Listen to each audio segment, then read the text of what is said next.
Conferencia sobre seguridad, un personaje que ha sido exalcalde de la ciudad de Nueva York, quien a finales de su segundo periodo en el año 2001 aumentó significativamente los niveles de calidad de vida de toda la población de Nueva York, reduciendo el crimen en un 60%, lo cual significó un reconocimiento de parte del FBI de Nueva York como la ciudad más segura de Estados Unidos, después de haber sido una de las más peligrosas. En América Latina, él ha asesorado al gobierno de Colombia en la implementación de medidas de seguridad que sin duda alguna han dado resultados efectivos. Actualmente asesora a Guatemala y próximamente a Honduras, trabajando de la mano de las autoridades de seguridad en dichos países y con dichas municipalidades para reducir la impunidad en los crímenes más graves que agobian a cada una de sus poblaciones, como son los homicidios, las extorsiones, los crímenes transnacionales y otros. Quiero que le brindemos un fuerte y caluroso aplauso al señor Rudolph Giuliani, por favor.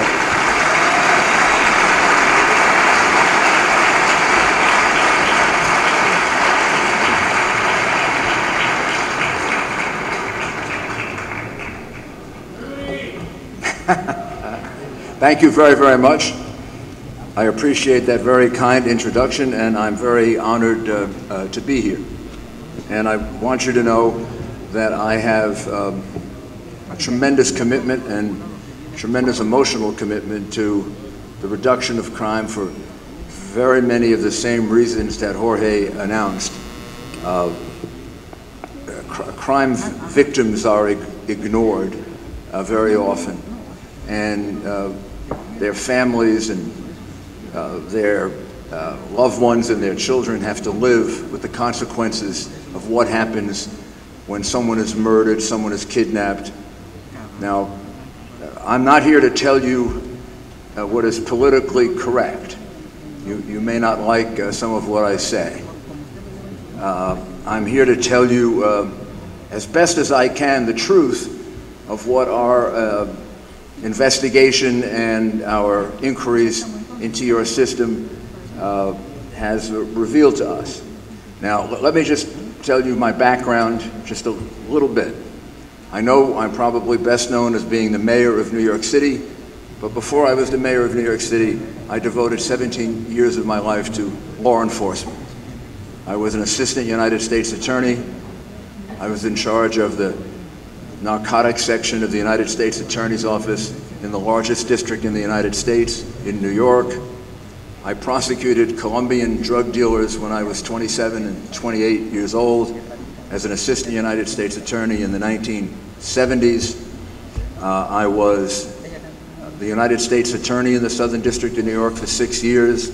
I prosecuted over 1,000 members of the mafia, 200 or 300 Colombian drug cartel members, Islamic terrorists, Nazi war criminals, and white-collar criminals. When I finished being a United States attorney, I was elected mayor of the city of New York. When I became mayor of the city of New York, we were considered the crime capital of America. We were on the front cover of Time magazine as the rotting of the Big Apple. That was in 1992. In 1991 and 1992, we had 2,200 murders and 2,400 murders. The last year I was mayor, we had 500 murders.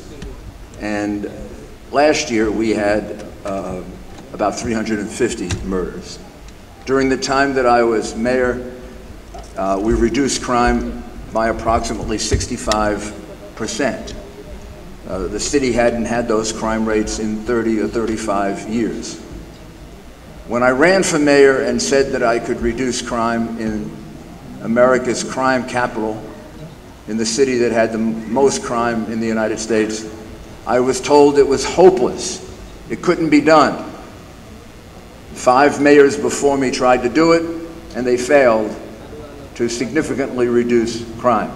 They had some reductions, some increases, some more reductions, and then some major increases, but they were never able to reduce crime.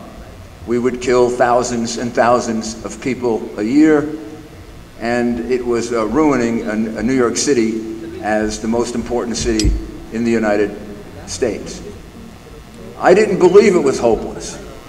I didn't believe it was hopeless because crime is not a supernatural problem.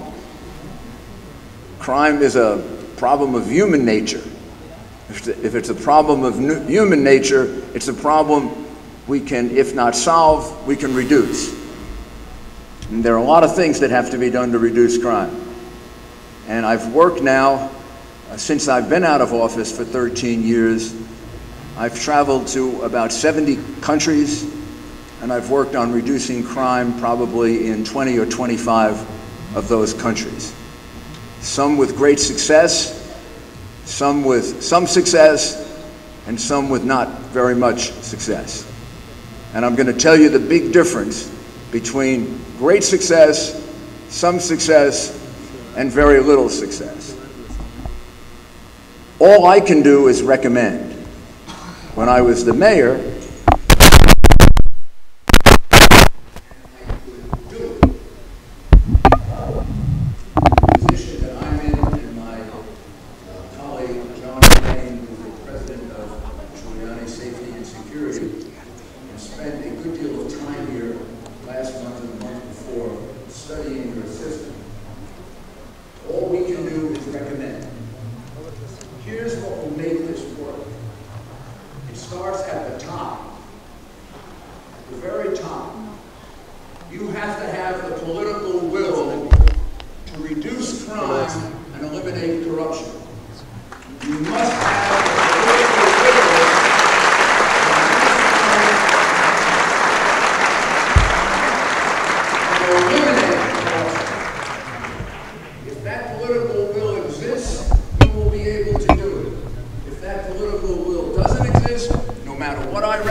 I saw this happen in my city. I saw this happen in other cities in America. I saw it fail. I saw it happen miraculously in Colombia. And you should take great strength from what happened in Colombia. The problem in Colombia was far worse than the problems that you face. And I don't want to minimize the problems that you face. But that country was at risk of losing its government to the terrorists and to the narco traffickers. On one day in 1985, the terrorists walked into the Supreme Court of Colombia and killed half of the Supreme Court justices. A dozen of them, shot them down with machine guns. Can you imagine the kind of control they exercised over that government? But they made the decision. The political leaders at the top, the businesses, the people, they made the decision, we're going to take our country back. We're going to take it back from the drug dealers. We're going to take it back from the terrorists. It's going to be our Colombia, not their Colombia. And now I would be very happy to take you to Bogota, and you and I could be very safe. The crime rates are down dramatically. Last year, I think, another 21%. I think this year they're going to go down 27%. Colombia has gone from the 5th economy in Latin America to the 3rd largest economy in Latin America. Crime reduction produces jobs. Crime reduction increases the number of businesses. Crime reduction gives you the resources to improve your schools, to improve your hospitals. And crime reduction makes you a country people want to come to. If your tourist rate is 1 or 2 million a year, that's wrong. You know how many tourists America had last year? Over 50 million. This country is a beautiful country. People should want to come to this country. Fear is holding them back. You remove that fear, it's not going to be 1 million and 2 million. They're going to be 7 million, 8 million, 9 million, 10 million. Boy, would I love to build a golf course here in this country. I could get plenty of my friends to come here and play golf.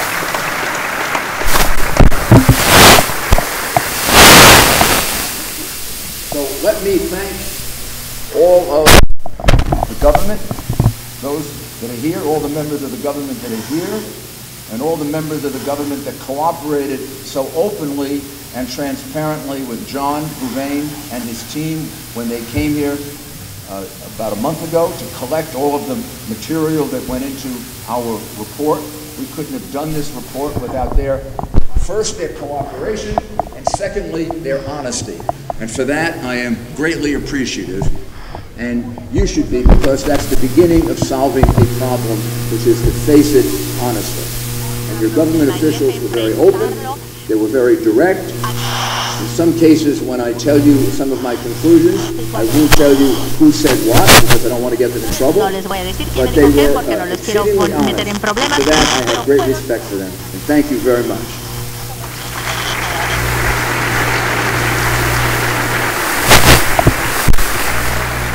Particularly want to thank President Jorge Daboud and all of the people that put together ENADE 2015 and all of the members of ANEP, because they were at the core of bringing this about. After listening to the presentation in Guatemala, they came to see us. They examined very carefully with us what we could do, what we couldn't do, and they are the ones who brought about this analysis that I will summarize for you. I can't go over all of it. It is quite in depth, but we will share it with them. We'll share it with the government, and we are more than happy to follow up on many of these recommendations. So here's the situation that you find yourself. Here's the situation that you find yourself in today.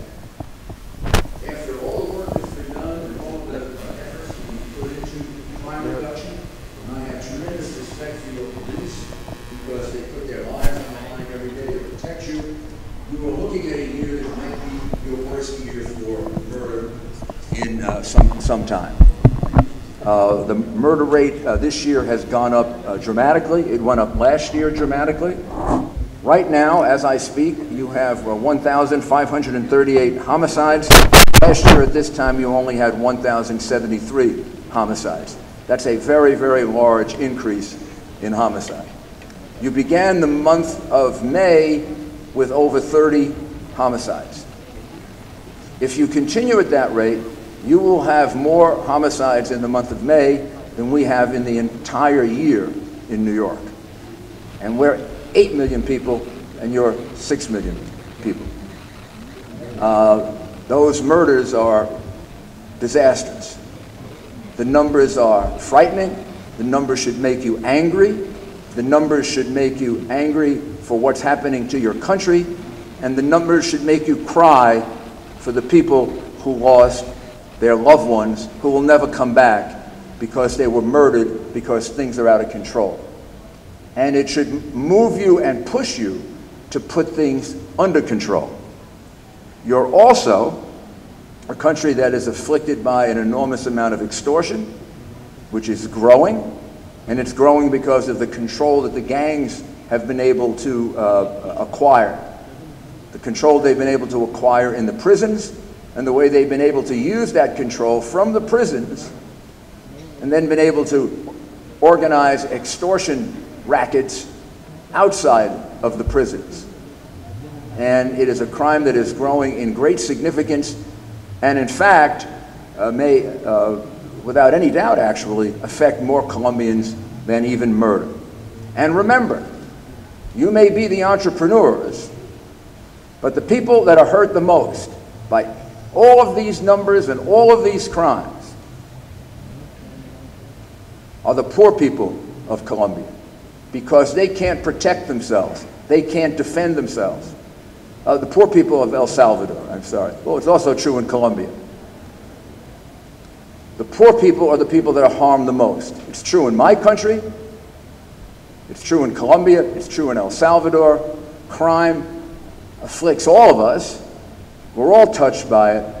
But by and large, it's the poor that are affected by it most. Not only does it affect them in taking away their children and taking away their hope and taking away the people they love, but it also takes away their opportunity to have a better life, because they become locked into these neighborhoods that are controlled by the gangs and by the criminals and by the drug dealers, and not controlled by the government as it should be. The opposite of that is, if you can remove that, if you can remove that control, if you can reduce that crime, if you can take that control away from the gangs, and if you can take that control away from the criminals, and you can restore it to the people, you can't believe how these neighborhoods can improve. I'm going to give you an example of one neighborhood in New York City, and I could give you 20 examples of this. I became mayor in 1994. In 1992, there was a riot in a very large community in New York called Washington Heights. It's in northern Manhattan, right above Harlem. It is largely a Dominican population from the Dominican Republic. And the riot was over, as we witnessed in Baltimore last week. The riot was over a shooting. The riot went on for 4 days. Buildings were burned, people were harmed, cars were blown up, stores were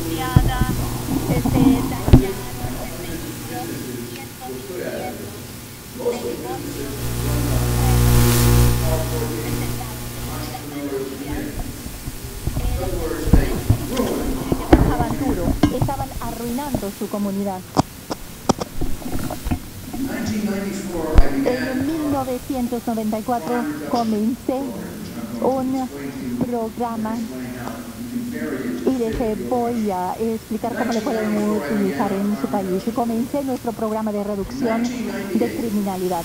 En 1998, en una noche de julio, cuando estaba muy caluroso, por allá por 35, tuvimos un apagón que de vez en cuando sucede en Nueva York. Se nos apagó toda la luz, pero excepto en el norte de Manhattan. No en toda la ciudad, pero en el norte de Manhattan. Sin electricidad, sin luz. Y habíamos tenido 2 o 3 apagones en la década. Cada vez que venían los apagones,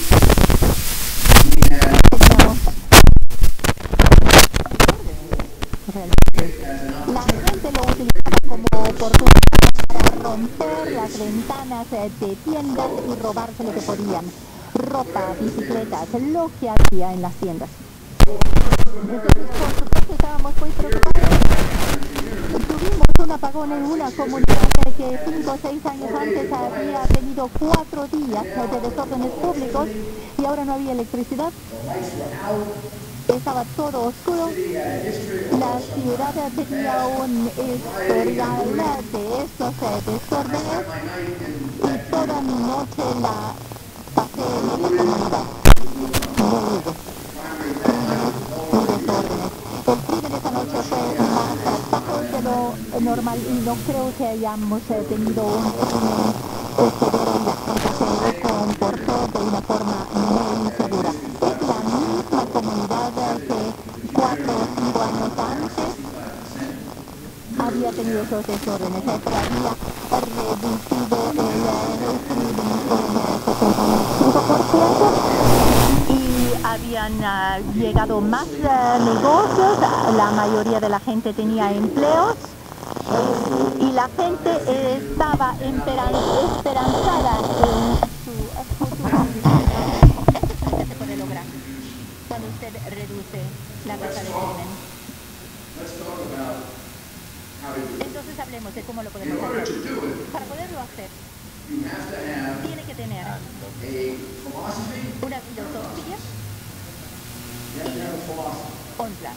Una filosofía, y la filosofía tiene que ser compromiso total a la reducción del crimen y hacer lo que sea necesario, invertir los recursos necesarios para reducirlo. La gente me pregunta todo el tiempo, ¿cuál es la mejor forma para reducir el crimen? ¿Es más policía? ¿Más cárceles? ¿Leyes más estrictas? o más trabajo, mejores escuelas, mejores hospitales. La respuesta es ambos. No hay antagonismo entre estas dos cosas, es ambas cosas. Pero dependiendo del problema que enfrenta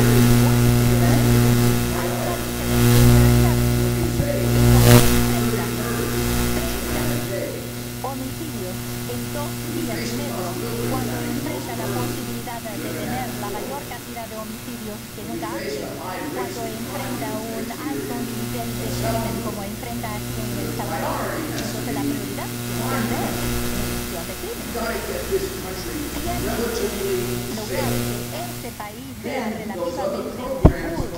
Entonces todos esos otros programas funcionarán. Si trata de desarrollar esos otros programas sin reducir el crimen, esos programas no funcionarán. Los maestros no van a querer dar clases en aquellos lugares a donde puede ser que los maten.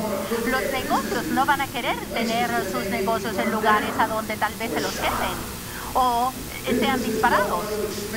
Los negocios no van a querer emplear más personas en vecindarios a donde la gente puede ser asesinada. No puede tener desarrollo económico si tiene caos. No puede tener desarrollo económico si tiene temor. No puede tener desarrollo económico si tiene un espectro de que todo lo que tiene se puede mover. ¿Cuánto tiempo le va a tomar a estas personas en esta pequeña parte de Baltimore regresar después de que les destruyeron sus tiendas? Le va a tomar mucho tiempo. Si esta comunidad en Baltimore hubiera pasado por lo que pasó la comunidad en Washington Heights hace una semana, no hubiera visto suceder lo que ha sucedido. Porque la gente hubiera estado enojada, hubieran protestado. Nosotros protestamos en todas partes desde los Estados Unidos y sobre todo.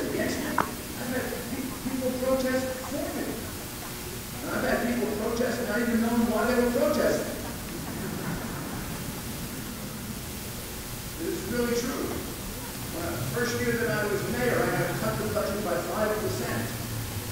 I cut everybody's budget except the police because they had to reduce crime. One day a group showed up protesting. And my deputy mayor told me that this was a group that we didn't cut. And they had done such good work in reducing AIDS, we had actually given this one group more money. So my deputy mayor said, I'm going to go outside, I'm going to tell them that, and they'll say something nice about you. So he went outside, he went up to the protester, went up to the leader, he showed him what we had done. He was very impressed with the money he was getting. He said, thank you. Dijo muchas gracias y luego mi subalcalde me dijo, podría ir y decir algo bueno sobre el alcalde. Y entonces dijo, bueno, ¿sabe qué? Ya estamos protestando, así que vamos a continuar con nuestra protesta. Es en Nueva York, así es el mundo.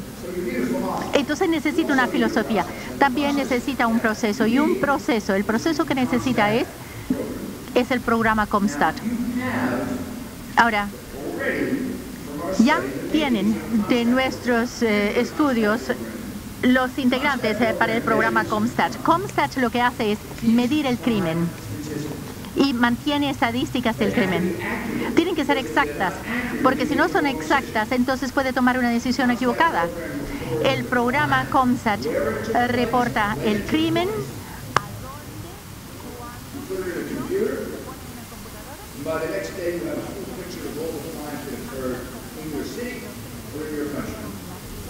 And where they occurred and at what time of day. Now, ahora, su policía y su fiscalía, ambos lo hacen, pero las estadísticas no están alineadas una con la otra. En otras palabras, son diferentes. La oficina de la fiscalía puede mapear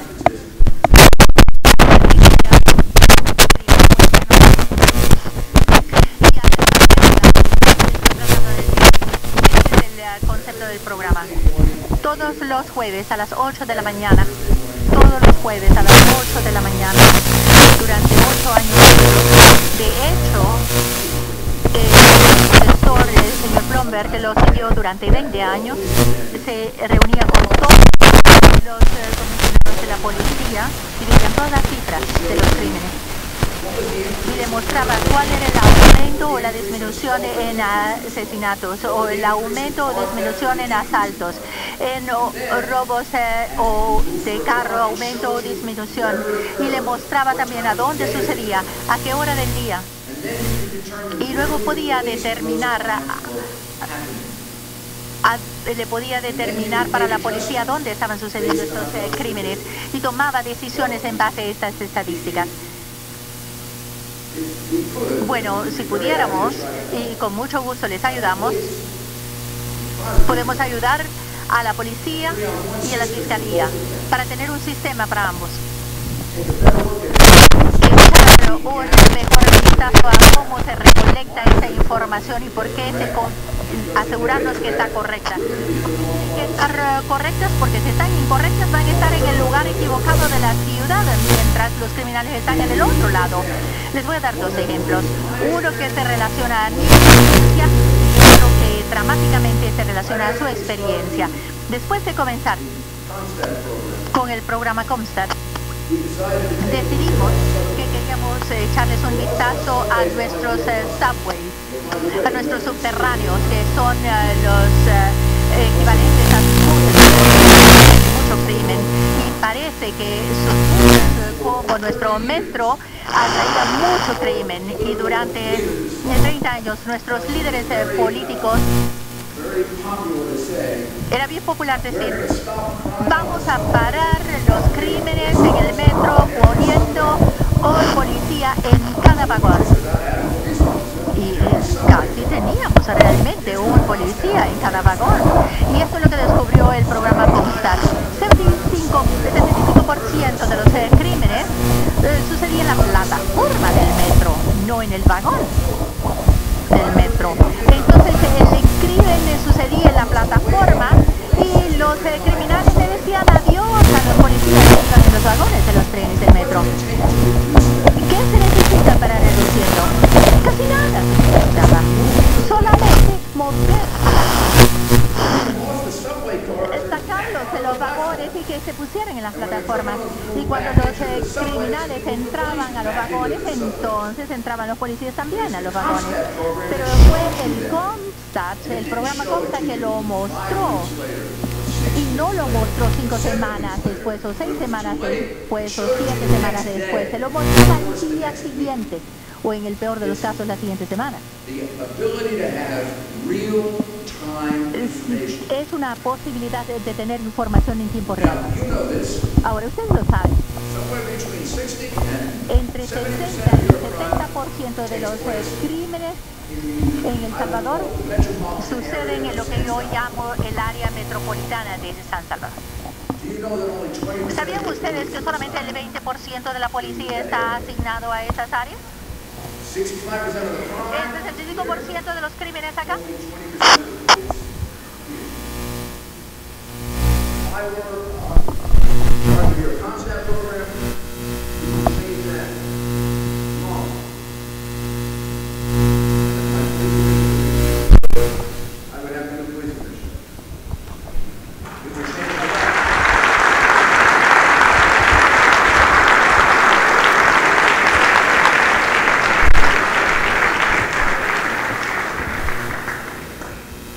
That's the value of having real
system. And that leads me to another very important part of our recommendations, which have been much agreed. But when you think of crime, you always think of the police. You always think of how many police we need, and what should they be on the subway platform in San Salvador, outside of San Salvador. That's all very important. But the rest of the system is just as important. The rate of people, I believe it was last year or the year before, I'm not sure which statistic we got, whether it was last year or the year before, but I'm sure it's not terribly different. The rate of people who are convicted of murder or arrested is less than 8%. There's something wrong. If it's only 8%, here's what has to be done. The police, the prosecutors, have to sit down and find out why is it only 8%. Are the police making bad cases? Are the prosecutors refusing to prosecute the cases, or do they not have the appropriate resources they need to do it?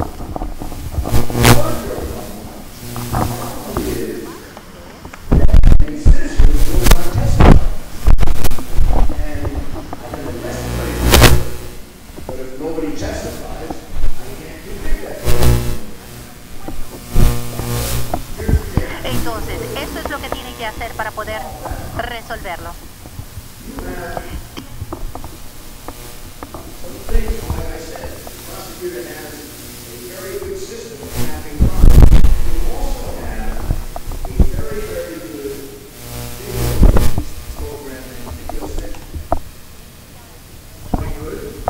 Es muy bueno, es de punta, tiene que ser expandido, pero tiene cámaras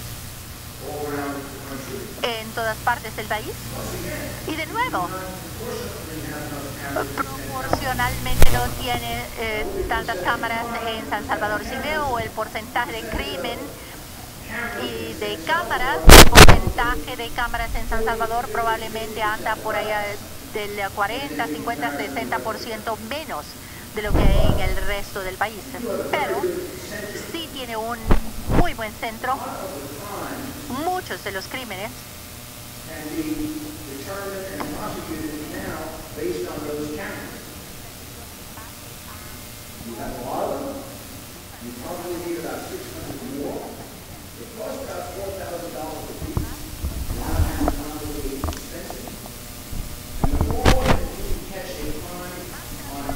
pueda pescar un crimen en cámara, menos va a necesitar un testigo que va a tener que testificar.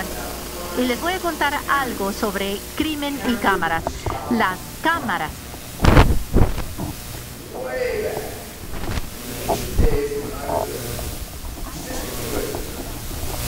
Yo era fiscal en Nueva York y en los Estados Unidos había un crimen que se cometía muchísimo y se llamaban los robos bancarios. ¿Se acuerdan de Bonnie y Clyde? Los grandes robos estadounidenses. Prácticamente no roban ni un banco ya.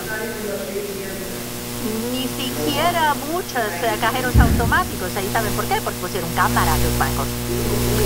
Aún antes de comenzar con los cajeros automáticos, los bancos pusieron cámaras y ni siquiera los criminales son estúpidos. Normalmente no les gusta cometer su crimen en la televisión.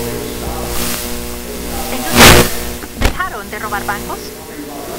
Bueno, tal vez comenzaron a robar otras cosas y no los pescaban, pero las cámaras pueden ser tremendamente efectivas y ya tienen esto. Y tienen que...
comportamiento. Si está en una seguridad y se está portando mal y golpea a un guardia, se va a una prisión de alta seguridad. Y si ahí se convierte en un prisionero modelo, puede ir a uno de mediana seguridad. Necesitan incentivos, premio y castigo en el sistema de prisiones.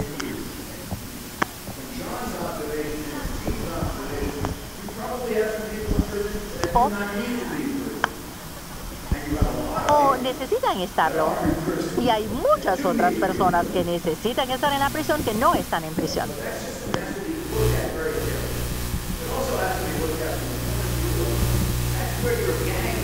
Ahí es, a ser honestos, sus pandillas vinieron de nuestras prisiones. No sé si lo sabes. Desarrollaron en el sistema de prisiones de California. Ahí apareció toda esta idea de las pandillas, naturalmente. Ahora se han convertido en un enorme y muchas de las extorsiones. Sus propios funcionarios, entre el 70% de las extorsiones, de acuerdo a sus autoridades, vienen de las prisiones. ¿Por qué? ¿Por qué? ¿Cómo lo pueden hacer en la prisión?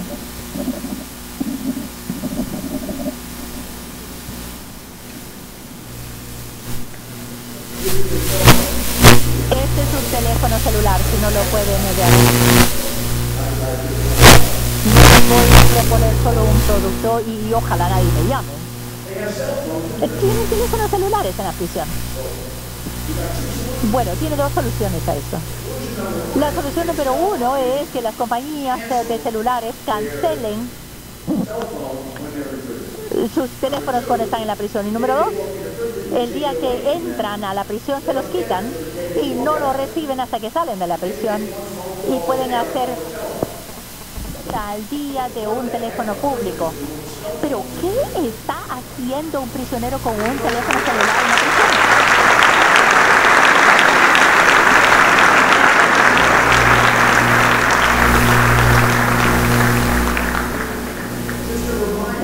Un recordatorio. Esto supuestamente es un castigo.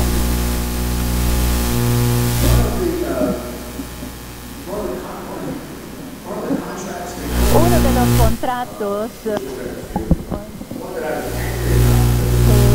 que fue contratado para matarme, y me enojé mucho porque era por muy poco dinero. Venía de un don de la mafia que yo puse en prisión por 100 años y después lo perseguí y lo volví a poner en prisión por otros 100 años. Y se enojó muchísimo porque lo condené a unos segundos 100 años. Y lo hice solamente porque quería condenar a otros. Y él estaba manejando la organización.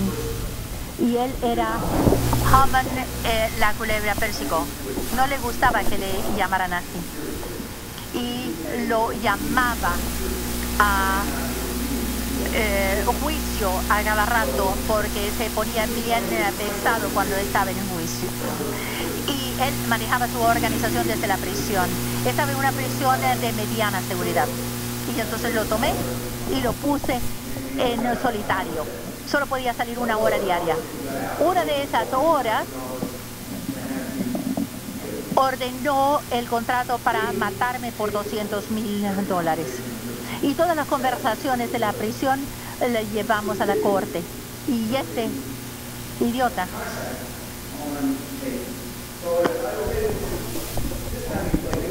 cinta.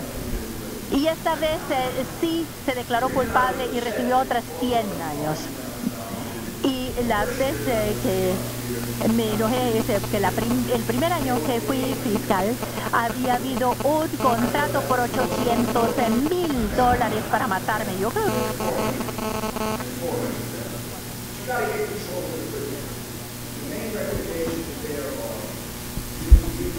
que ahí son que puede tener diferentes grados de prisiones, desde altísima seguridad a muy baja seguridad, y con ciertos criminales tal vez sentencias alternas. Tal vez que trabaje en la comunidad, limpiando la comunidad,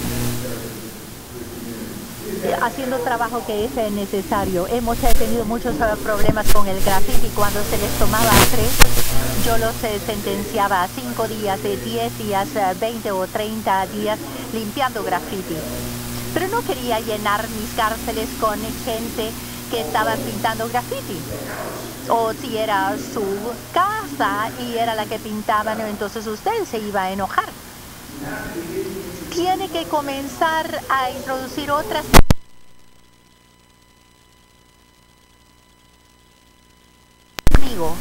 como por ejemplo el ADN.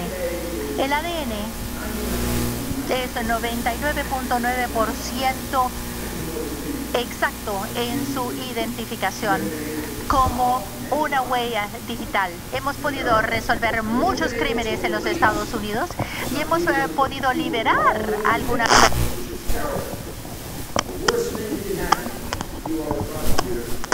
Ese fiscal, lo peor que puede suceder es que condene a alguien que es inocente. Pero con ADN hemos podido perseguir a muchas personas y liberar a muchas otras, porque pudimos comparar el ADN.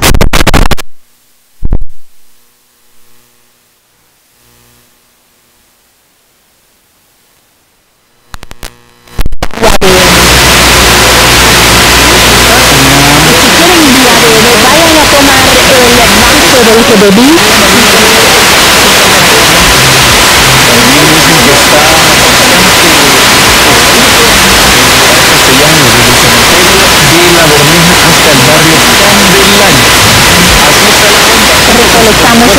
5,54.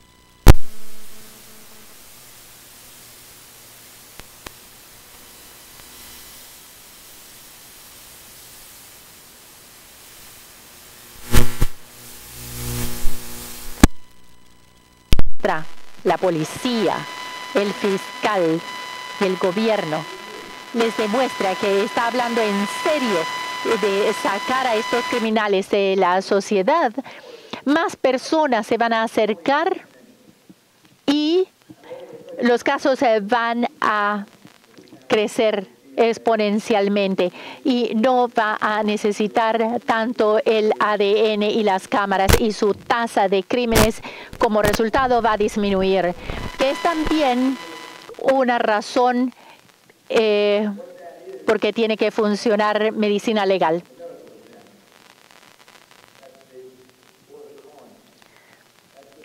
Esta es la persona que hace las autopsias, el forense que hace las autopsias. Y el promedio de autopsias que su equipo forense practica es de 7 a 8 diarios. Esa es una cifra extraordinaria. Y hacerlo de forma exacta y bien tiene que aumentar la cantidad de forenses en medicina legal que tiene y dispersarlos en el país, porque solamente tiene un lugar a donde se hacen estas autopsias y muchas veces no se hace la autopsia hasta 1 o 2 días después. Y una autopsia puede revelar una enorme cantidad de evidencia sobre un crimen que también permite el perseguir al criminal sin que una persona tenga que arriesgarse. Y ese es un área que también necesita una gran cantidad de atención. Y también es cierto que sus estadísticas sobre homicidios es diferente de la de la policía y la fiscalía. Y las tres tienen que ser iguales, porque lo que los forenses han descubierto es que una gran cantidad de cuerpos han sido enterrados y por lo tanto no han sido reportados. Y entonces se encuentran 1 año después, 2 años, 3 y a veces hasta 4 años. Y a veces no se puede ni averiguar hace cuánto tiempo. Entonces, cuando ve las tasas de homicidios del pasado, tiene que ajustarse con la cantidad de homicidios que los forenses o personas muertas que los forenses han descubierto y tal vez que los encontraron 2 o 3 años después. Tienen un problema muy grande con extorsiones y la policía tiene una unidad anti-extorsiones y tienen una gran experiencia para manejar las extorsiones, pero necesita más recursos. Solo hay un fiscal que tiene la pericia específica, según entiendo yo, para manejar estas extorsiones. Necesitamos más de uno. Y este tipo de investigación es muy complicada. Requiere mucha capacitación y requiere mucho trabajo en equipo entre la policía y la fiscalía. Yo creo que una forma como puede mejorar enormemente el combate a las extorsiones es combatirlo desde las cárceles. Quitar todos los celulares, sacar todos los celulares de las cárceles, que tengan una llamada diaria y grábelas y van a reducir las extorsiones. Ya verán, de forma dramática. Van a tener que buscar otra forma de hacerlo y les va a tomar un par de años el lograrlo y ya van a estar ustedes muy adelante. Comenzaba diciendo que primero necesitamos un compromiso a reducir el crimen y eliminar la corrupción. Tiene que haber un compromiso a eliminar la corrupción. Y esto no se limita a la policía, sino la fiscalía, los jueces, la gente en los negocios. Pero es imposible reducir los crímenes cuando existe la corrupción. Y se necesita una unidad investigativa muy dinámica para poder luchar contra la corrupción y que teman de la justicia divina antes de tomar y aceptar soborno. Y si logran cambiar eso, repentinamente también su sistema judicial va a cambiar y repentinamente todo se vuelve más legal. Y este aspecto de la sociedad lo lleva a uno de respeto, cambiándolo de falta de respeto. También tiene que revisar las leyes criminales. Algunas son un poco más a largo plazo, como este. Pero les sorprenderá lo siguiente. Como hay tantos crímenes, existe el sentimiento que hay una gran cantidad de criminales. ¿Sabían ustedes que hay mucho menos que criminales de lo que ustedes creían? Solo que cometen muchos crímenes. Se han hecho muchos estudios y cuando les preguntan a las personas cuántos criminales hay, por ejemplo, una pandilla, tienen 40,000, 50,000 miembros y la otra tiene 20 o 30,000 miembros. Eso es muchas personas. Causan mucho daño. Esto lo descubrió un profesor en los Estados Unidos, el profesor James P. Wilson, por allá por el 78, 79, 1978 y 79. E hizo un estudio sobre los criminales de profesión, que son una pequeña cantidad de personas que cometen una extraordinariamente grande cantidad de crímenes. Entonces hay que enfocarse en ellos. Cuando cometen su segundo y tercer crimen, tiene que sacarlos de la sociedad durante mucho tiempo. Y este es el ejemplo que yo utilizo, pero un poquito de cambio. Digamos que las personas que están robando celulares. Arresta a alguien por robar un celular. Lo pone en la cárcel 1 año.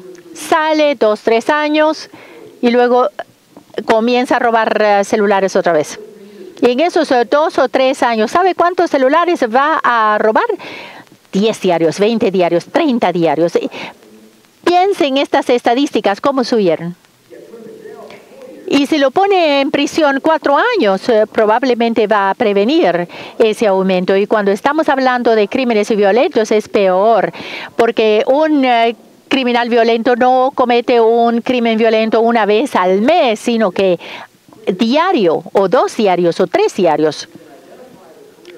Si puede identificar a los criminales de profesión, llega a un punto que la gente es encarcelada por mucho tiempo o por toda su vida. Esto lo llamamos en los Estados Unidos, es el strike 3 y un out. Y tal vez la primera vez 5 años, la segunda 10 años, la tercera, chao, ya no lo volvemos a ver. Y esa ley ha sido aceptada en muchos estados y ha reducido enormemente el crimen. Y la forma de describirlo se parece mucho al béisbol. Y a ustedes les gusta más el fútbol, ¿verdad? El fútbol que yo llamo soccer. Pero mi hijo lo jugaba y le encanta, por cierto. Yo sencillamente no lo entiendo.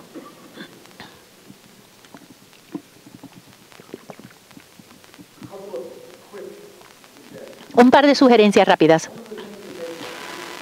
Algo que hace que el departamento de la policía sea muy, muy bueno es la supervisión. Ustedes no tienen ¿cuántos agentes son? ¿15? Tiene un sargento por cada 14 agentes. Nosotros tenemos uno por cada 7. ¿Por qué es importante? Esto es importante porque los agentes de la policía necesitan dirección, necesitan ayuda, necesitan asistencia, necesitan un control supervisor. Eso reduce la corrupción, los vuelve más eficientes y más efectivos si tienen la cantidad correcta de supervisión. Y el sargento puede asegurarse que estén en el lugar correcto en el momento correcto. Usted le da a su policía 1 año de capacitación antes de que se conviertan en agentes, pero tienen que recibir capacitación continuada y significativa sobre extorsión, porque ese es el crimen que más van a ver. Al menos eso es lo que hemos visto en otros países.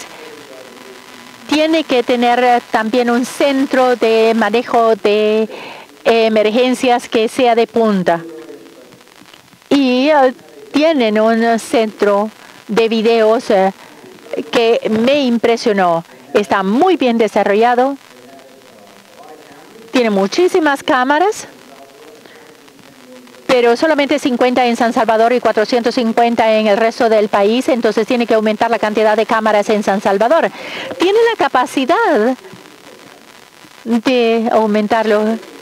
Y si agrega a 600, ese video puede ser también lo puede mandar a un centro de manejo de emergencias, y no hay mejor lugar a donde manejar una emergencia que desde un centro de video, porque ahí puede perfectamente ver bien las emergencias, si hay un huracán o si hay un desastre. Con un centro de gestión de emergencias que sea de punta, puede ayudarse muchísimo. Y especialmente cuando estamos tratando con pandillas. Y ya tiene la base. No necesita ser creativo, sino tiene que expandirlo, no tiene que crearlo de cero. Tiene una organización y tiene una fundación. Tiene 2 actividades en este momento. Uno es el deporte y parar el crimen. Son los dos papeles de los policías. Estos policías atléticos en la ciudad de Nueva York trabajan con los jóvenes, por ejemplo. En nuestro caso, tal vez juegan béisbol o juegan básquet, juegan muchísimo. Básquet, también les enseñan boxeo, también les ayudan con sus estudios a veces a hacer sus tareas, pero los agentes de la policía dedican parte de su tiempo y muchos de los jubilados regresan a hacer este trabajo y trabajan con los jóvenes de la comunidad. Entonces, número uno, eso es realmente necesario, como ustedes saben, para aquellos niños que van creciendo, que no tienen el beneficio de una madre, un padre o un abuelo que los cuida, pero también cambia ese sentimiento sobre la policía. La policía, que es aquella persona que solamente la ve cuando está haciendo un arresto, ve estas personas que le enseña a tirar una canasta de básquet o que le enseña a jugar fútbol a un niño, que le ayuda a manejar el bate en el béisbol y que tiene una muy buena relación. Y cuando ven a los agentes de la policía que hace este tipo de actividades, entonces ya no está este sentimiento de enojo. Y en los últimos 10 o 15 años, los alcaldes de Nueva York no han tenido estas demostraciones porque tenemos a estos policías atléticos. Y yo no creo que se aumente el presupuesto de los policías.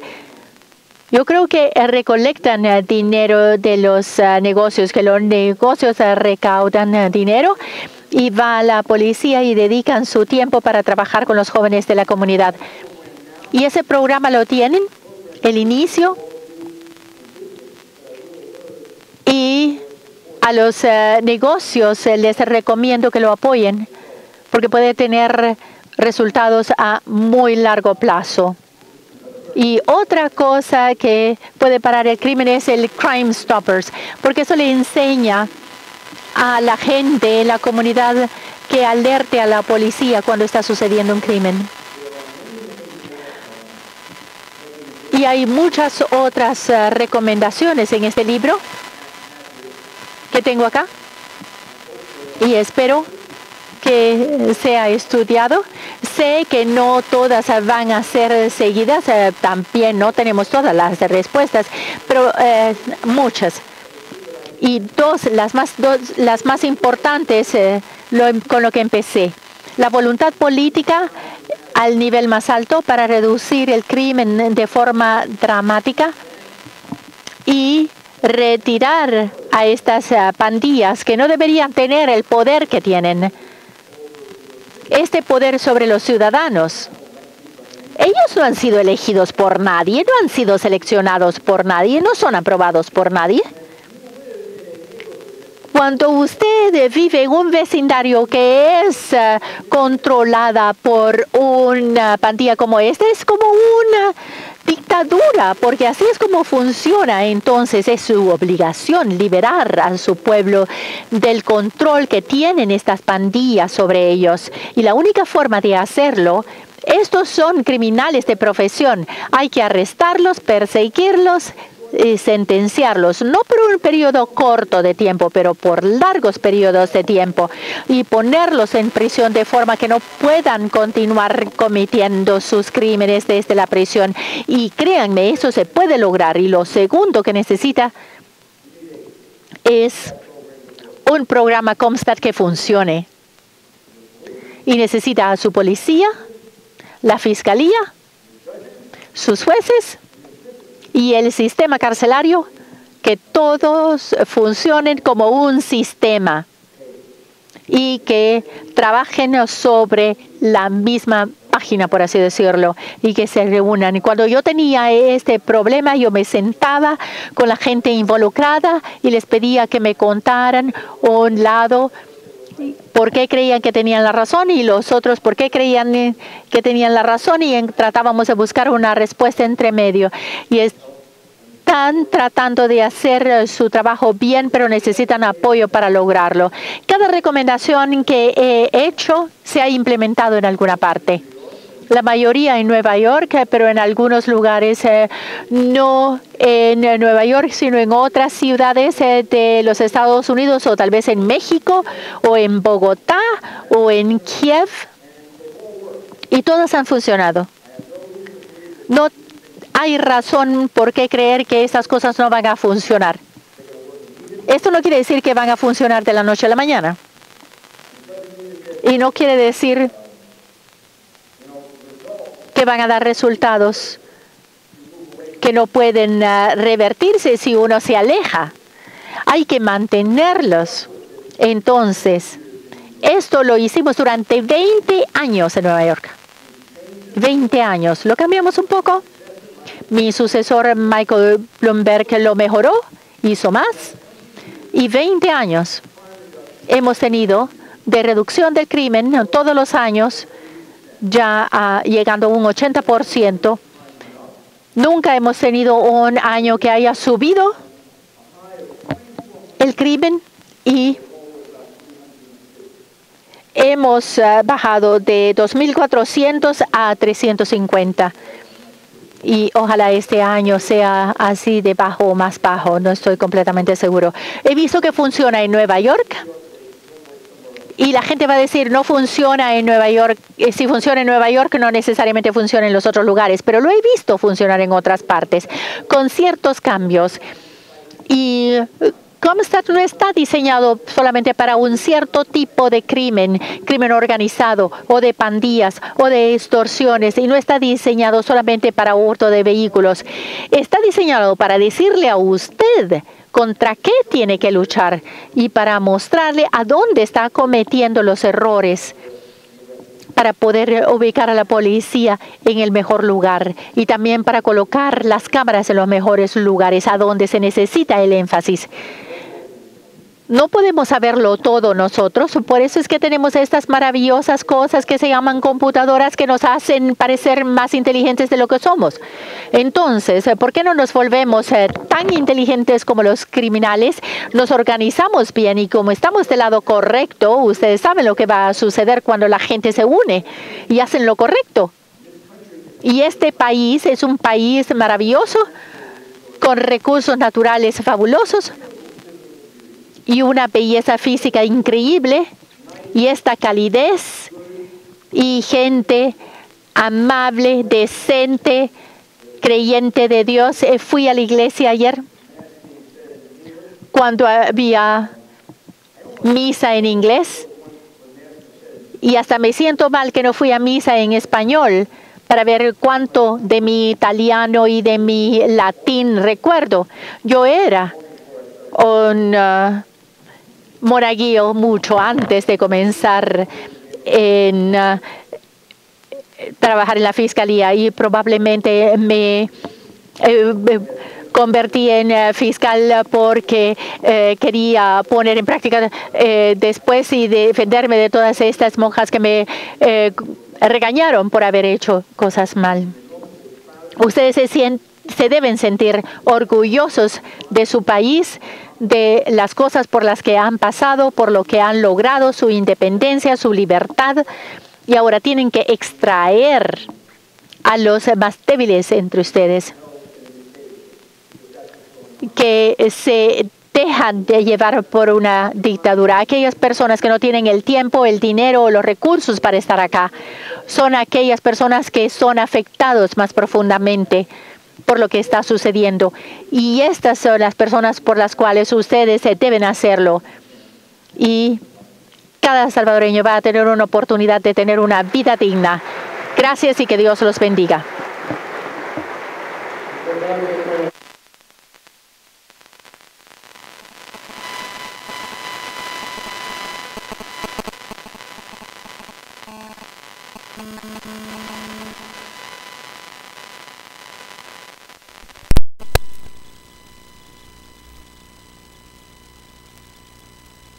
A la salida donde ustedes se inscribieron, ahí lo pueden retirar. Los esperamos el próximo año, si Dios lo permite, y que pasen una feliz tarde. Gracias y el